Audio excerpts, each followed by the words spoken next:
What's going on, everybody? Welcome back to This Week in Esports and Gaming for the first week of February 2023, the show where we talk about all the latest and greatest in business, esports, news, and gaming, as well as creator stuff. I'm your host, 𝗠𝗿𝗶, and today's episode is actually sponsored by Rumble. Rumble is a group of passionate gamers and an award-winning creative agency. Visit rumble.es to learn more about what they do. ES is for esports. That's rumble.es. Really appreciate Rumble for sponsoring today's episode, and let's dive right into the news.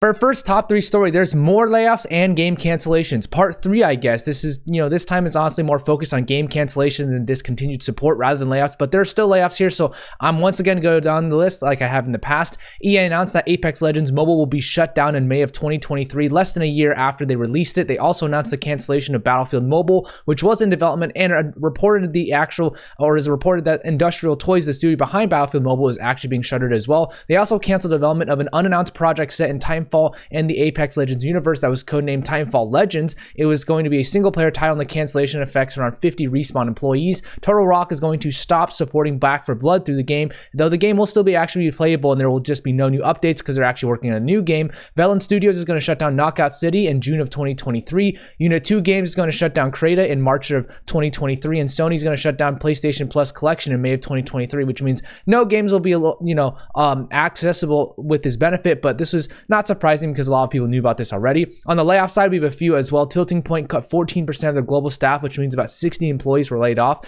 NC Soft West laid off about 20% of their staff as a part of global realignment. This comes after Jeffrey Anderson recently left his position as CEO of the company. There's a lot of turmoil in the gaming space right now, but as I've said before, I think it's a recovery and recalibration period for the gaming industry. Due to hyper growth during the past few years, companies overhired and unfortunately they have to let people go. It's really unideal for all parties involved, and I really do hope the folks can get back on their feet quickly.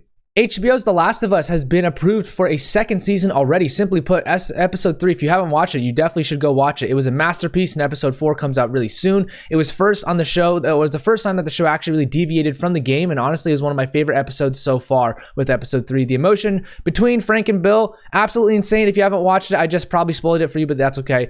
Just a fantastic episode in storytelling and character development. That being said, HBO announced that they'll be returning for season 2 before season 3, or before episode 3 even aired. So they were so confident after 2 episodes that, yeah, people love this enough. We're probably getting a lot of viewership from this, and people really have positive, doing some social listening. There are a lot of impressions are very positive on social media right now. So after 3 episodes, it now sits at 9.2 on IMDb and 96% on Rotten Tomatoes. Hell, I even heard a podcast I listened to where neither of the hosts really know anything about the games industry, who don't play games at all. They actually really enjoy The Last of Us as well. So it's incredible to see what The Last of Us has been able to do. I might be pretty biased here because it's the first big video game TV show adaptation that I'm watching, but goddamn, they're really setting the insane precedent for entertainment in video games.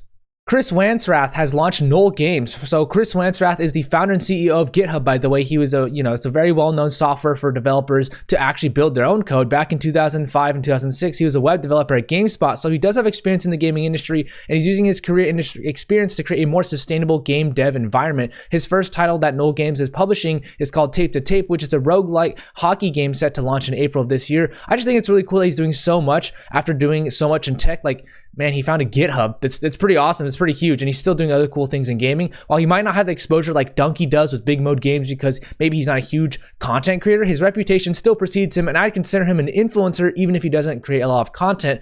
Slight difference between influencer and content creator. You can be an influencer that's not necessarily a content creator. So just a small distinguishment. But I'm excited to see where Null Games goes and where Chris takes the company.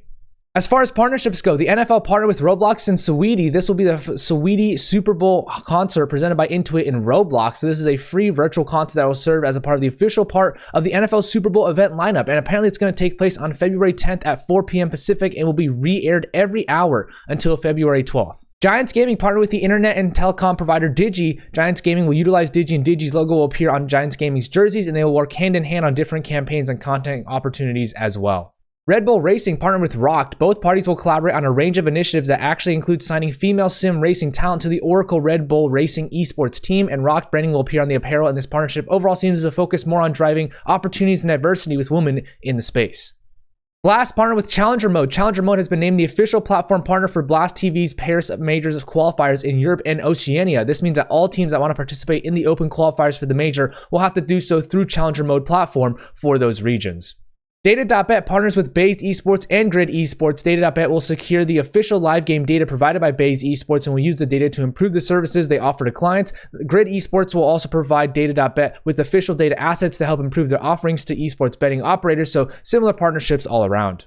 As far as finance and M&A goes, Activision Blizzard are going to pay $35 million in a settlement from the SEC. This comes after the SEC's investigation on how Activision Blizzard handles workplace misconduct, and they must pay within 10 days, and they have to cease and desist from committing any or causing any violations of the Exchange Act. Activision Blizzard is just always in a muck with the government.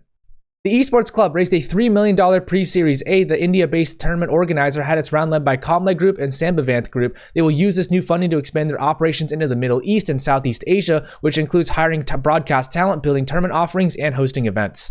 Midnight Gaming are going to acquire TGS Esports. The deal will see Midnight Gaming acquire all of TGS's outstanding securities with the intention of helping Midnight Gaming drive additional revenue. Midnight Gaming expects to list on the NASDAQ to drive further investment as well. Phoenix Labs have gained their independence from a management buyout. You don't hear this very often. Basically, Phoenix Labs founders wanted to take the company private again, so they bought it back and spun it out of the parent company, Garena. Garena is supportive of this move publicly, and for reference, Garena bought Phoenix Labs for $150 million in January of 2020. Keyword Studios have acquired 47 Communications, though the terms were not disclosed. Keywords did mention contingent consideration payable in max cash and new ordinary shares. 47 Communications has generated around $11 million in revenue in the past year and has 55 employees across the US. This is the third PR acquisition for Keywords in the past few years. As far as workforce changes go, Marco Bloom joins 𝗶𝗍 Esports as a strategic advisor. Marco was the training director for Pinnacle Sports for over 15 years and has most recently been an advisor for Skybox Technologies, which is an esports map visualization software. He will help 𝗶𝗍 on their strategy, product, go-to-market, and expansion. Regine Weiner joins Doobit as the head of studio. Regine will be helping with Doobit's larger expansion with the metaverse experiences, and she comes from Mediatonic and GameSys, where she held executive roles overseeing player and product experience. She holds a bachelor's in film and media arts from Temple University. Nick Venezia joins Mogo as the Chief Data Officer. Nick will be utilizing his data experience to help Mogo build out their Indian collegiate esports market, and he holds a variety of experience in other marketing and data roles in the past. He has a bachelor's in marketing from Loyola Marymount University. Mickey Sonino joins Play Studios as the COO. Mickey will have operational responsibility for studios across the world in all markets, and she was formerly an SVP at Playtika and has a good amount of experience in marketing. She holds an MBA from Northwestern University and a bachelor's in computer science from Tel Aviv University. Aaron Bergmans joins Golan as the influencer manager for Nintendo. Aaron was the head of creators at Bava Media for around 1.5 years prior to his move, where he managed a large career network for Facebook Gaming. He was also at Studio 71 in the past, overseeing gaming partnerships. He holds a bachelor's in advertising and PR from Michigan State University. Shane Callie Mayer joins Epic Games as a creative community manager. Shane was previously at Twitch for over 2.5 years doing partner development with creators, and she was also partner account manager at Mixer when Mixer was still alive back in 2018. She has a plethora of experience with Turtle Walk Studios as well, and she holds an associate in studio arts from Lake Sumter State College. William Lucas joins OTK Media as the director of sales. William was previously director of talent for AFK Group, where I actually worked with him on a couple campaigns back in the day. So William, if you're watching this, happy to see you making moves, man. He also previously spent time at Tempo Storm and Wildcard Gaming doing partnerships with influencers, and he holds a GED from Sultan High School.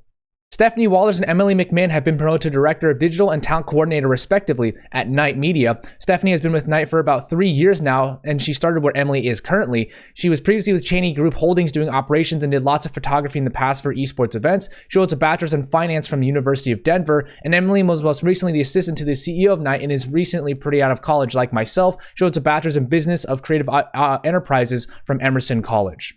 Alex Saldana has been promoted to the CFO of Cloud9. He's been with Cloud9 now for about 2 years and was most recently the VP of Finance. He's done a lot of private equity roles in the past with Gage Capital and has done lots of consulting with BCG as well. He holds an MBA from Harvard University and a bachelor's in psychology and chemistry from Duke University. As far as new stuff goes, the University of Sunderland have launched a new esports event management degree that's going to set to kick off later this year. This honors degree will cover things like managing, producing, and logistics of esports. I think the internships here would make sense in esports, but I do wonder if it's a little bit too narrow of a specialty. Either way, it's nice to see progress for esports and education. X1 Entertainment owe their creators thousands of dollars. According to a report from the Esports Advocate, creators like MD14 and I Am Brandon are owed over $10,000 for campaigns they've done in the past. For reference, many creators were informed the talent agency would be shutting down, but they haven't been paid yet. So I really hope these creators do get paid. That's it for this week in esports and gaming. Once again, thank you so much to Rumble for sponsoring today's episode. Rumble's a group of passionate gamers and an award-winning creative agency, so visit rumble.es to learn more. Once again, that's rumble.es to learn more about Rumble. And credit to the authors and the brands themselves for the images and information provided. If you could tag someone who'd find the, TWIEG useful, that'd be really appreciated. And I also want to give a quick credit to James Fudge and Hongyu Chen for the Esports Advocate. They provide a lot of great information, so go support them as well if you can. And once again, everybody, have a great day.